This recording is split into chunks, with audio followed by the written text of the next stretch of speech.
how solar can power up your property while saving on your energy costs. Call 800-620-3370 or visit allenergysolar.com. No one should have to choose between a paycheck and their health.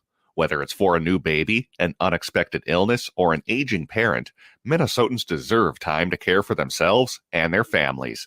That's why Minnesota Democrats are fighting for all working people to have paid family and medical leave. Learn more about how Democrats are standing up for working families and small businesses at paidleavemn.org. That's paidleavemn.org. Paid for by Minnesota AFL-CIO. Hey, Cudahy to all my friends and relatives in four directions. This is Robert Pilot of Native Roots Radio Presents I'm Awake. I'm here to ask you for your support. Finding honest Native-centered news is not easy.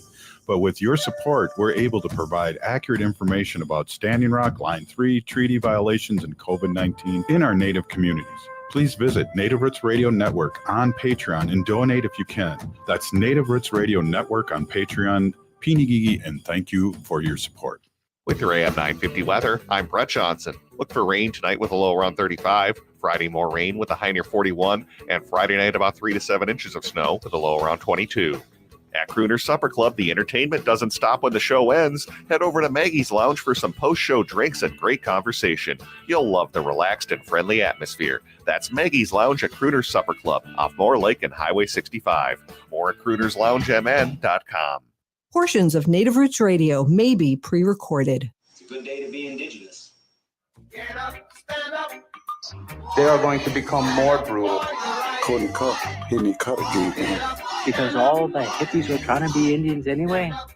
They're going to become more repressive because it's a matter of dollars and their illusionary concepts of power. Hey, Victor. We must live in balance with the earth. And also with recent happenings at Wounded Knee. I am awake. Welcome to Native Roots Radio Presents I'm Awake, and I'm your host, Wakanja Hade. Hey, Cudahy to all my friends and relatives in four directions. You are listening to Native Roots Radio Presents I'm Awake, and I'm your host, Robert Pilot, and we discuss local and national Native news and events. And as you know, Ogimaa, Native issues are human issues, and human issues are Native issues. And this portion of the show is supported by MN 350, a grassroots organization fighting for climate justice. Hey, Ogimaa, it's a big day here at Macho Hodos here in St. Paul. We had the Twins won. Trump's indicted just a little bit ago, and we're going to get 4 to 7 inches of snow here. Yeah, on the second to last day of March. It's April, day after tomorrow, and we're getting another 6 inches of snow. It's gonna be one of those days or one of those years, I guess. Yeah, definitely. We'll have some flooding for sure down here in the Twin Cities on the mighty Mississippi, and you have a lot of snow up there. But hey, let's talk about the news. I didn't want to steal all your news, but I was just so excited. I wanted to talk about Trump and the Twins, or the Twins and the Trump. And as you know, Ogimaa Native Roots Trading Post is going to have a kiosk out at every Twins game here for 80 games. And if they make the playoffs, which it looks like today because they're undefeated, we'll be there for more games. So, hey, Ogimaa with the news that you don't hear anywhere else. Welcome, Ogimaa. Hey, Buju Indian relatives. This is Ogimaa Ganuakwe. I am a citizen of the Red Lake Nation in northern Minnesota, and I have some news and information for you here. According to CNN, former president, Donald Trump and his team said that they were blindsided by the timing of the indictment today.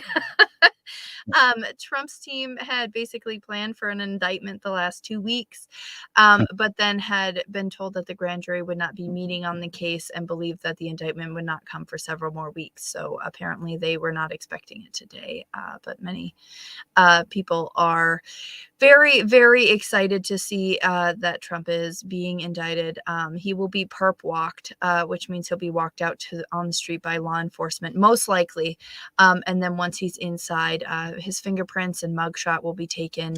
And in New York State, mugshots are not automatically made public. So we might have to wait for somebody to leak that one, and we'll kind of see what's going to happen. Normally, people are handcuffed as they come into court, but since the Secret Service is technically going to be involved, they're not really sure if that's going to be the case. And then the judge is going to advise Trump of the charges against him, and the grand jury indictment was filed today, and charges have not been officially announced publicly, but we can, I think most of us bet that there are many. So many people, myself included, are excited to see that some things are some things are being justice is being served to an extent, right? Yeah, definitely. Other news here that's, I guess, national news, international news, I suppose. Today, the Vatican responded to Indigenous demands and formally said that they do not back the doctrine of discovery. And that is, so for those of you who don't know, the doctrine of discovery was a 15th century papal statement that basically colonial era people used to legitimize the seizure of native lands on the basis, and it also forms some of the basis of some of the property laws today. So according to the statement from the Vatican at CNN, the decree does not adequately reflect the equal dignity and rights of Indigenous peoples that have never been considered expressions of the Catholic faith. And the Vatican's Development Education Office has marked this historic recognition. And unfortunately, at the same time, the Pope, I believe, is hospitalized this week as well with a respiratory infection. So that has been interesting to watch kind of at the same time. But this is a really good first step, I think. I mean, at least to me, an Indigenous person, and a lot of Indigenous leaders who have already commented on this say it is a really good first step, but it does not address the rescinding of them themselves. They can condemn them, but they haven't fully rescinded them. And it does not put any distance between that and acknowledging the actual abuses that the Vatican or the Catholic Church has done against Indigenous people worldwide. But it is a really good first step to that, to truth telling, which we talked about a lot on the show yesterday, right, Robert? Yeah, definitely. I agree 100%. It's a good day here in Turtle Island. I'm really happy and ecstatic that you and I, if we had done any of these things, we'd be already in prison, counting the days of getting out. Yeah, I don't know about counting the days. It would be counting the years, Robert. So, right. There's definitely some things that are, there's some, what's the word I'm looking for, Robert? Now I can't. Oh, now you're getting like me. I guess, it's kind of been a little bit of a hectic day for me. Also from CNN, there was a train derailment today in Minnesota, near the city of Raymond, which is about 100 miles due west of the Twin Cities. The train was hauling ethanol, and it derailed early this morning and ignited several rail cars and forced a mandatory evacuation of the city of about 800 people. 8 hours after the derailment, the fire was still burning. The EPA is on scene to conduct air quality monitoring, and they said there was 4 cars that contained ethanol ruptured and caught fire, and they continue to burn, and that 4 additional cars containing ethanol may also release. The train is operated by BNSF Railway and derailed around 1 a.m. according to CNN, and homes within a half a mile of the derailment were evacuated in Kandiyohi County. As of now, there have been no injuries reported as a result of the crash, but residents are indicated that they could safely return to their homes, and there's road detours in the area.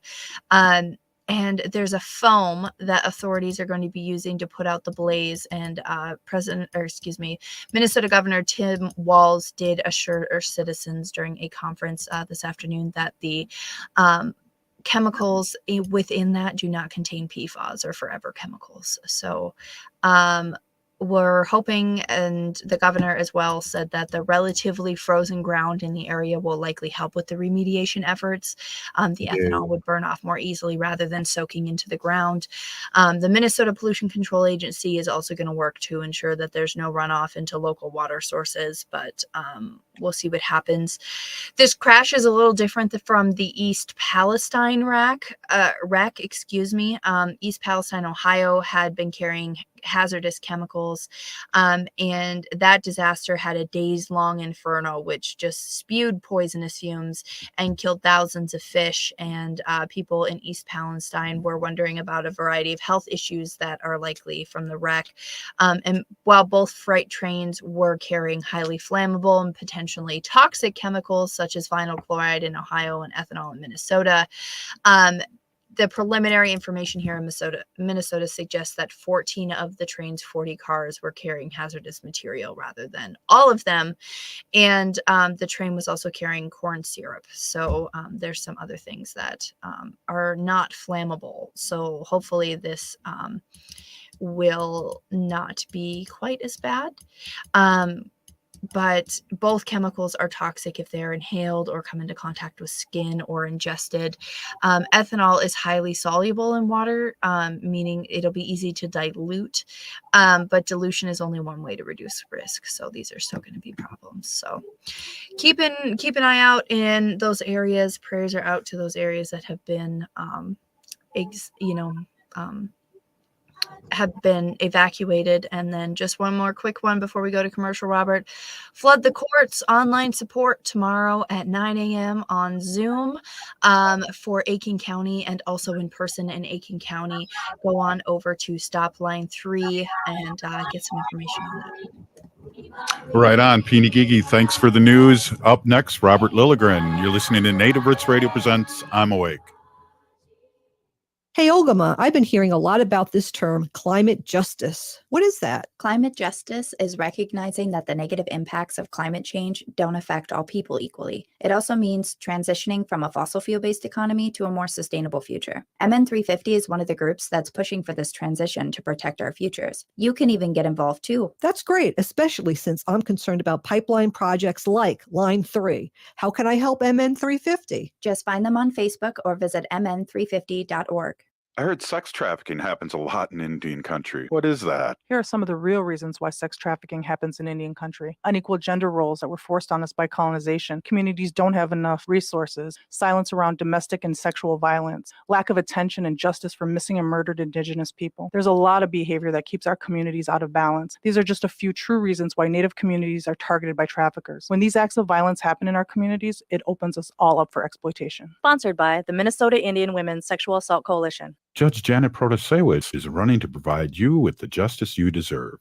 For years, Judge Janet has supported the youth and underrepresented communities. Judge Janet has strong values for public education and believes in setting our communities up for success. Judge Janet believes that Native rights are sovereign rights. Judge Janet understands the importance of issues such as missing and murdered Indigenous women, treaty rights, and hunting and gathering. Unlike her opponent, Judge Janet not only talks the talk, but walks the walk. Judge Janet knows the impact that our courts have on our communities, and she will bring integrity and fairness to the court. Judge Janet Protasewicz will fight for us. Let's fight for them. Make a plan to vote by April 4th. Find your polling place at vote.wisdoms.org. That's vote.wisdoms.org. Vote.wisdoms.org/EV.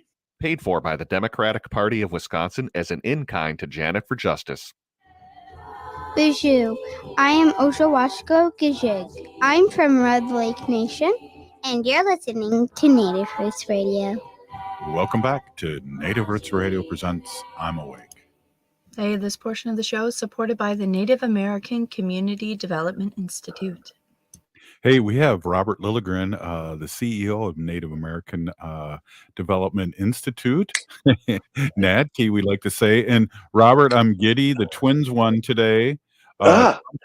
Trump's going to jail, and you've been sugar bushing. I don't know what else can be better than that.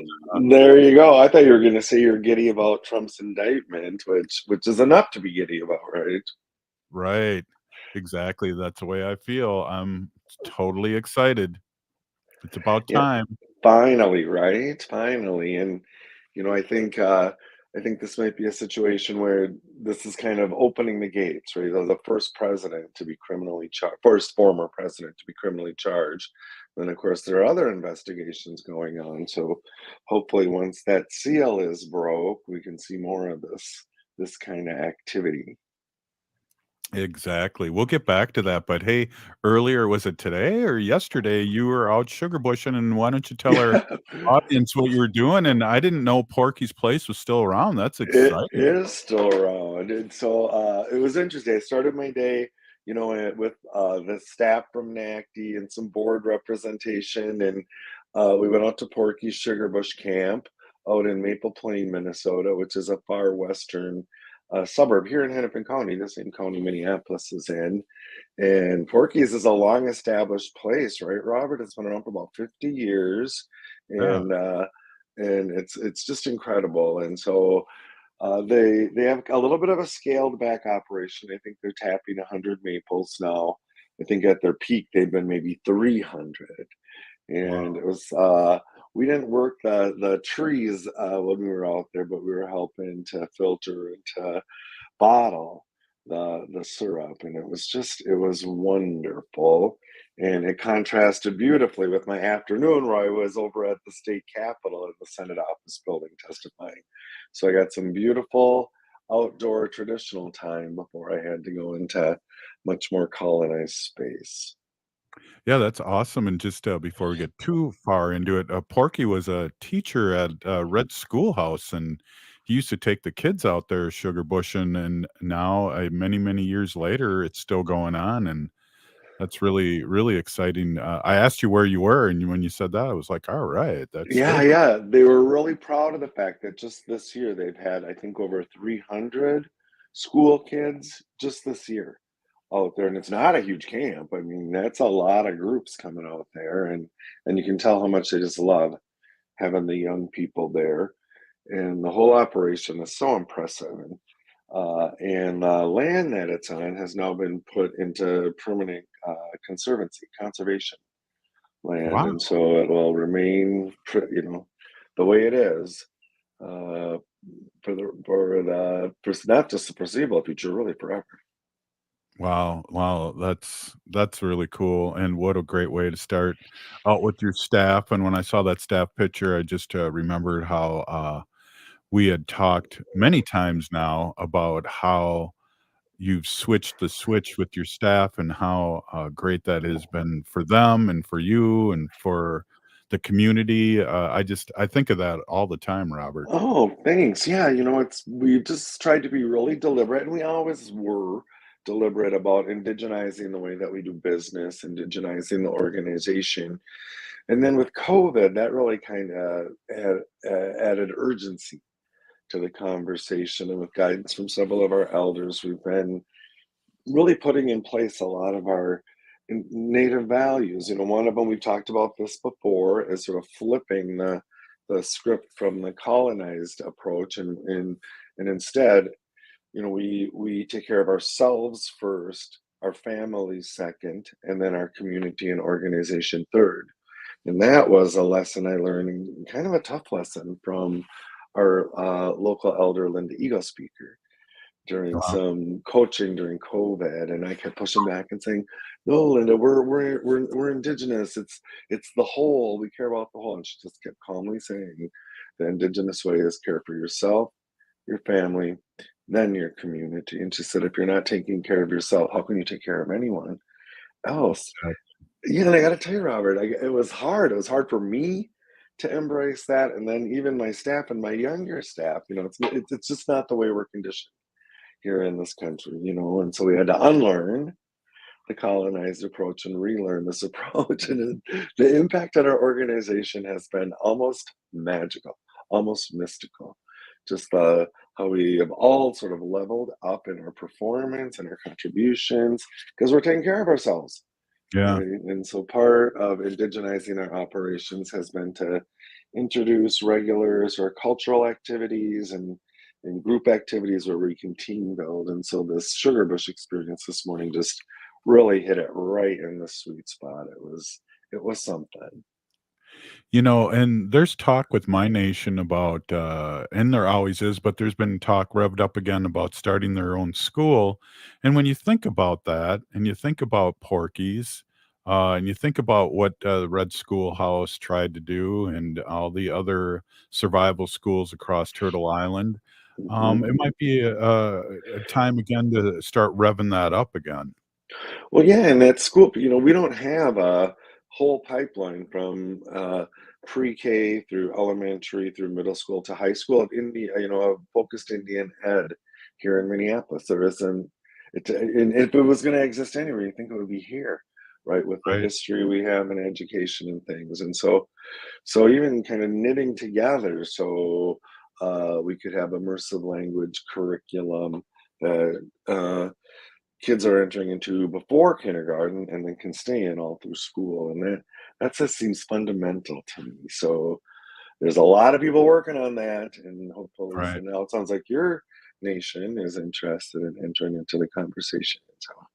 So hopefully someday soon.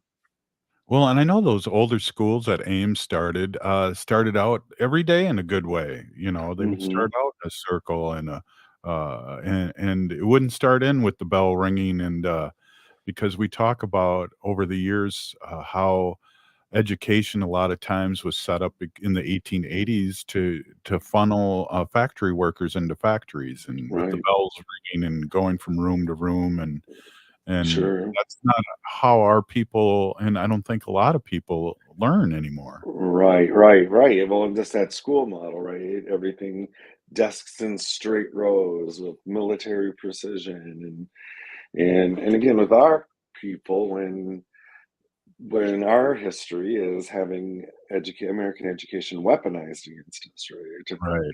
So just the longer trail, the longer path we have back to indigenizing education. And so yeah, so today's experience was really something. And there were a lot of folks out there at the camp that remembered my dad and Yeah. some of my family from years back from the founding of McGizzy Communications. My sister was, I think, the first employee for McGizzy Wow. Communications. And so a lot of nice reminiscing too.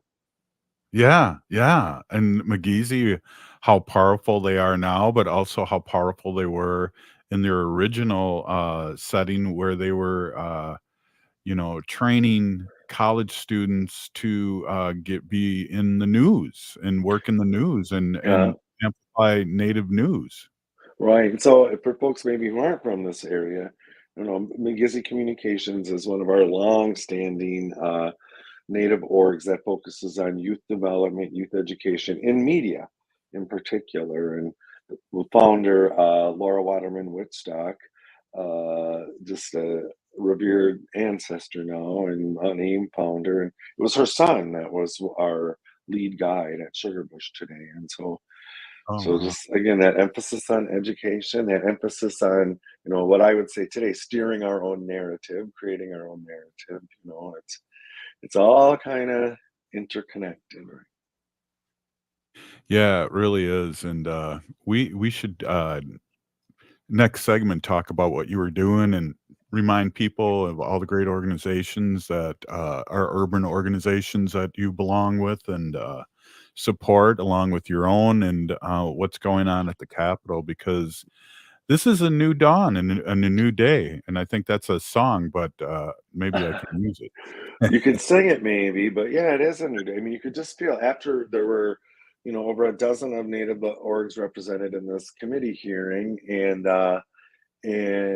we all presented. We were so well prepared. We have professional political handling lobbyists, and and all so many of these emerging younger leaders. I was an elder in this pack, probably the second oldest of us all, and it just makes me feel so proud and humbled and hopeful when you see. I was thinking, I was telling people, yeah, 5 years ago we couldn't have even done this, what we just did Right. today. Right, right. That's amazing, and that's worth living as long as you and I have to see this, and then It is. it's an amazing and again, we always talked about for years on the show, whether it was the 2-hour show or the weekly show, that we're really happy about our young ones and the way they're coming up. A lot of them are really leading the way, and in a good way. In a very good way, and I look at some of these young leaders, young leadership that I was with today, and I thought, wow, when I was their age, would I even had sort of wherewithal to appear in front of a fairly imposing, state senate committee and plead my case? And these guys are miles ahead of where I was at their age. So Well, I can answer that for me, and the answer would be no. No, same here. Hey, we're with Robert Lilligren, and we're going to take a quick break here. You're listening to Native Roots Radio Presents I'm Awake. We'll be right back after this short break. Please stay with us.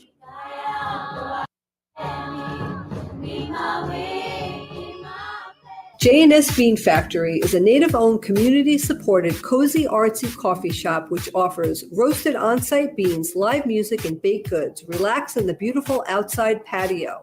City Pages writes, voted top 10 coffee shops.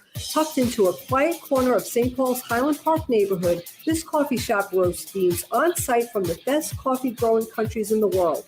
Located at 1518 Randolph Avenue, St. Paul. The good stuff. No one should have to choose between a paycheck and their health. Whether it's for a new baby, an unexpected illness, or an aging parent, Minnesotans deserve time to care for themselves and their families. That's why Minnesota Democrats are fighting for all working people to have paid family and medical leave. Learn more about how Democrats are standing up for working families and small businesses at paidleavemn.org.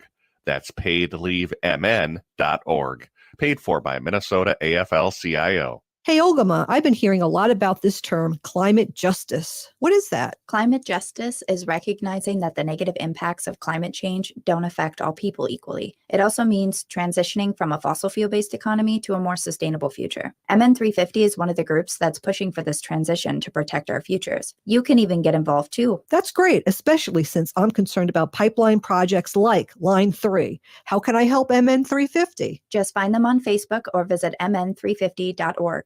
The Senior Linkage Line is a free statewide service of the Minnesota Board on Aging, helping older Minnesotans and caregivers find answers and connect to services and supports. Questions about Medicare, transportation, looking to move to senior housing, overwhelmed with prescription drug plans? Call the Senior Linkage Line at 800-333-2433 or visit trellisconnects.org, where we help people optimize well-being as they age. That's trellisconnects.org. Hi, Minneapolis. This is Randy Rhodes. Listen to me. Weeknights, 10 to midnight, AM 950, the progressive voice of Minnesota. Boost your immunity and help protect your community. COVID-19 is still here, but it's not too late to get your booster. Staying up to date with vaccines can help build protection that has decreased since your last shot and provide better protection against newer variants. Boosters are an important part of protecting yourself from getting seriously ill from COVID-19. To learn more and schedule your appointment, visit ramseycounty.us/COVID vaccine. ramseycounty.us/COVID vaccine. AM 950 KTNF, St. Louis Park, Minneapolis, St. Paul. Hey, it's Patrick. It's March, and believe it or not, it's almost time for spring cleaning. You're not the only one who's tired of winter this year, because your carpets and air ducts are too. Think about the dust, dander, and bacteria living and breeding in your carpet, upholstery, air ducts, and more with nowhere to go. There's only one real way to get rid of that gunk in your home, and that's by calling our cleaning heroes at Zero Res. With Zero Res's platinum-rated cleaning systems and patented ZR water, they will extract all that nasty out of your home, and it will look and smell like a home should. And with the Zero Res Gotta Love It guarantee, you know they will take care of you. This month, get 3 rooms Zero Resified from the Twin Cities' #1 carpet cleaner, starting at $129. And take $75 off your air duct cleaning as well to get that true spring cleaning feel. Call 952-ZERO-RES or go to ZeroResMinnesota.com right now and say you want the AM 950 special. Zero Res. With your AM 950 weather, I'm Brett Johnson. Look for rain tonight with a low around 35. Friday, more rain with a high near 41. And Friday night, about 3 to 7 inches of snow with a low around 22. At Crooner's Supper Club, the entertainment doesn't stop when the show ends. Head over to Maggie's Lounge for some post-show drinks and great conversation. You'll love the relaxed and friendly atmosphere. That's Maggie's Lounge at Crooner's Supper Club, off Moore Lake and Highway 65. More at croonersloungemn.com. Hi, I'm Jane Fonda, and you're listening to Native Roots Radio. And we're back to Native Roots Radio Presents I'm Awake, and this is Robert Pilot. Hey, this portion of the show is supported by the Minnesota Indian Women's Sexual Assault Coalition. Hey, thanks, Ogimaa. Hey, we're here with Robert Lilligren, CEO of the Native American Community Development Institute here in the Twin Cities, Minneapolis. And we're celebrating a Twins win, sugar bushing, Trump indicted, and 7 inches of snow coming. And what was happening at the Capitol today with our group of friends, Robert? Yeah, so it was great. There was a group of us under an umbrella of an effort we call the Urban Indian Legacy Initiative, or UILI, and it's a coalition of 16 of the urban Indian organizations here in the Twin Cities, Minneapolis and St. Paul. And we're seeking capital investment from the state in our facilities, mostly to update and upgrade existing facilities, some new buildings as well. And it's a significant ask. I think now we're at $136 million for, I think, 13 or 14 different projects. And a few things that really stand out for me. One of them is just the collaborative and collective nature of our effort. And we all went in, we're all supporting each other as a one whole ask. And at government, a lot of times they want things prioritized, or they want to know how to sort of separate us from each other. And but we're standing together, and it's like, this is what we need, this is what we're here to ask for. And I'm really, really proud of that we have that kind of collaboration going on amongst leadership here, and to note that has been built over decades, right? And especially the last decade, where we've really sat down and tried to decolonize our relationships and stop viewing each other as competitors for resources or competitors for service populations, and to really acknowledge that if we work together, we can bring more resources into the community and better serve our people. And this is just a shining example of that. Yeah, I saw a picture of the director of New Native Theater, Rihanna Yazi, and I just got to give a quick shout out to them, because my daughter, my first daughter, is in a play that she's doing this cycle. So we're really excited that Jaleesa is going to be doing her thing with Rihanna. So that's pretty cool. That is so cool. Yeah, so New Native Theater, Rihanna Yazi, the founder and director, was there today testifying, and people just brought up all these facts that we don't hear all the time, and just about how rare it is not just to have a native founded, native run theater company presenting works from a native perspective, but when they get their building, they'll be one of the few native theaters to have a dedicated space. And it was just great to hear Rihanna, and congratulations on your daughter's performance. New Native Theater does incredible work. Yeah, I wish I could take credit, but I can't. But appreciate that. One of the interesting things too is that we know where the Native corridor, especially on Franklin Avenue, there's a lot of the buildings are falling apart. That's just put it straight out. Mm-hmm. Yeah, I mean, we have these wonderful, iconic organizations, many of them founded by what I think of as our founding generation, the Laura Waterman, Woodstock, Clyde Belcour sort of generation. And we're losing those folks. And then these agencies that they help found and fund are now have 40, 50-year-old facilities that have been underinvested in. And we're just providing incredible support and services to the community with really subpar facilities. And so the argument that the state should be investing And these organizations serving our people on our land makes all the sense in the world. And to feel like we're getting heard, the proof will be in the pudding. We'll see how it plays out. As you know, the legislative sessions get wildly political as they wind down. So we're paying close attention. Yeah. Yeah, something's Yeah. got to happen, right? Something's got to happen. Yeah, it's an awesome feeling, and one of the things too that I always appreciate, and when I was at the Capitol, and I think we talked about this last time about the young warrior who not only is one of the leaders now, but also as a young one when they lost her mother and she was the oldest one, got these services. And so there's proofs in the pudding that how this works and how well this works and how it can work.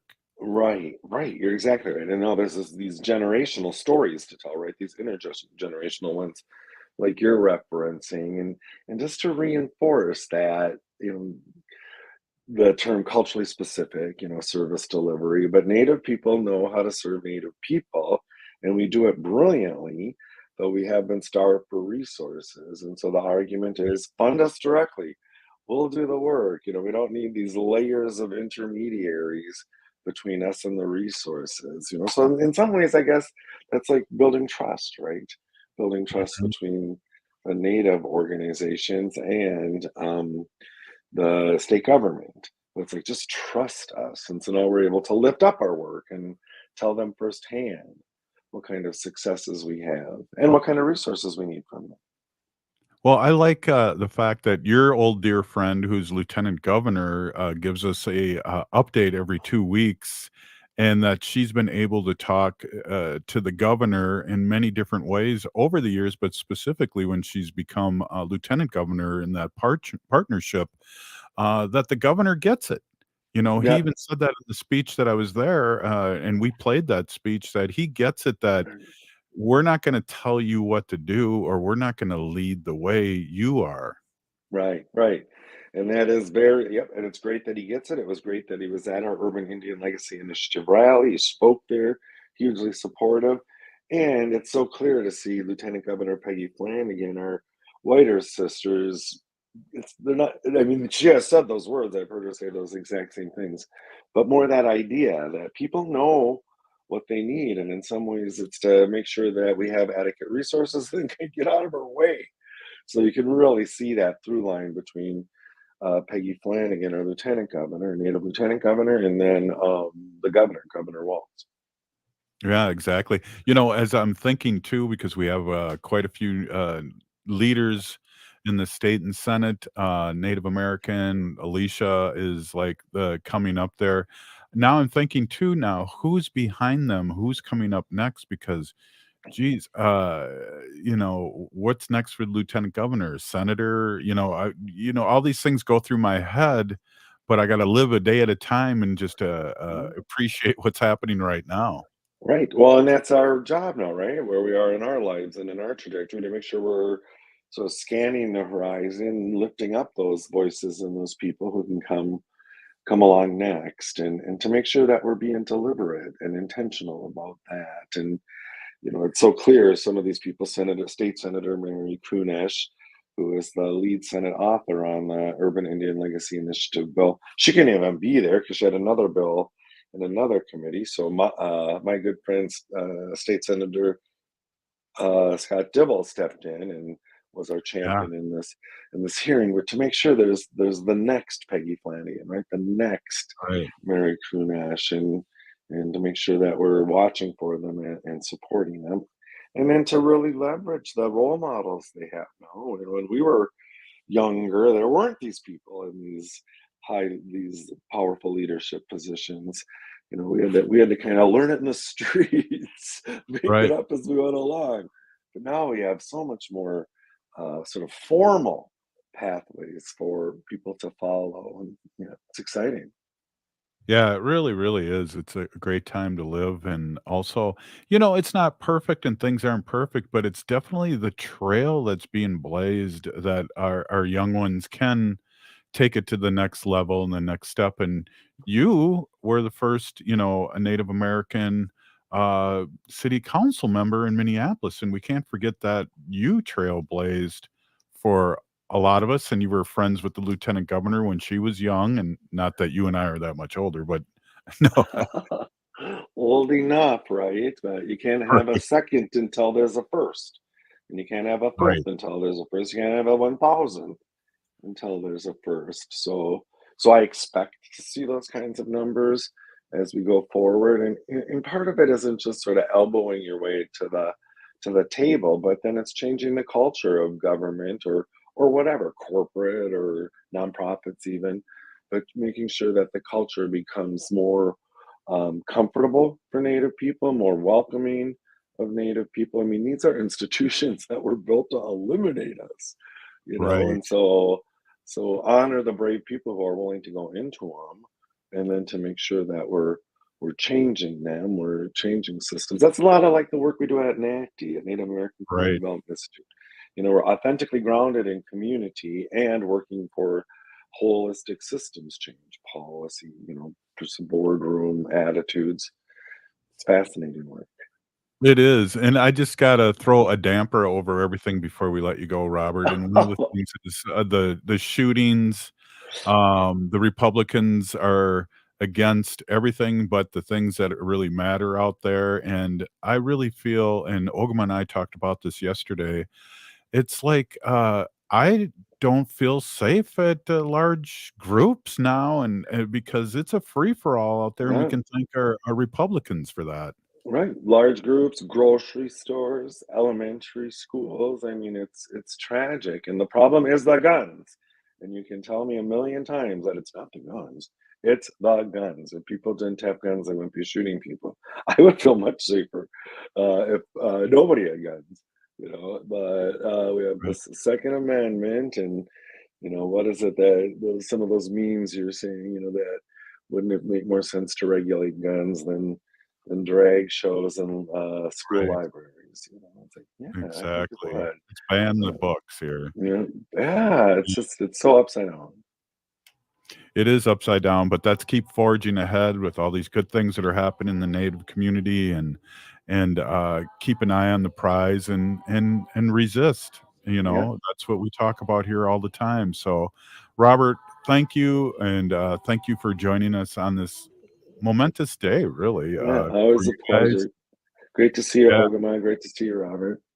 All right. Hey, thanks again. That was Robert Lilligren, CEO of Native American Community Development Institute here in Minneapolis and the Twin Cities. We'll be right back after this short break. Please stay with us.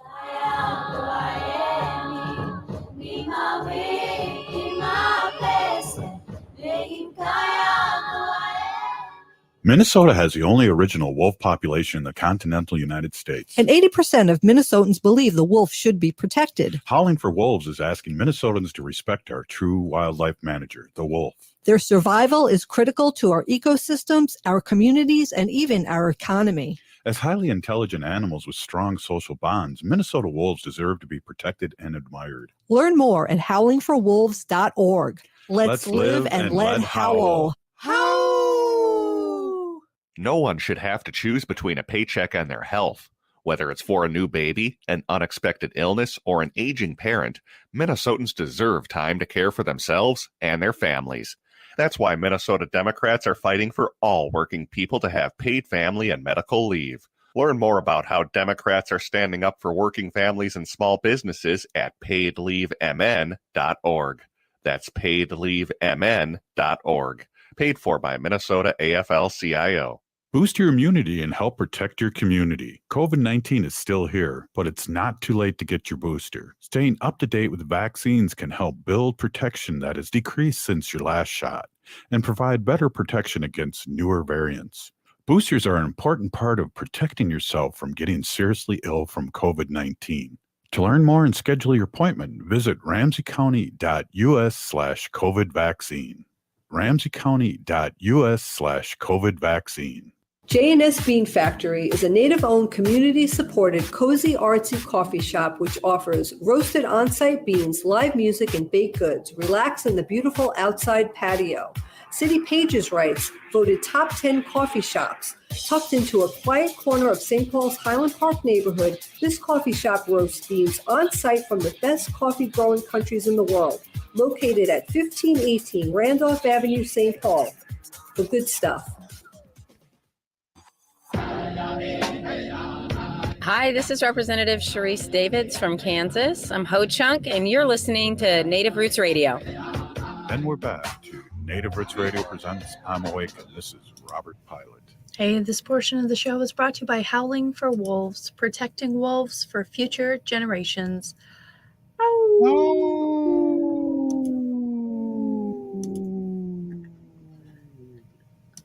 You know, I almost had you do that solo again. I pushed the mute button, you know.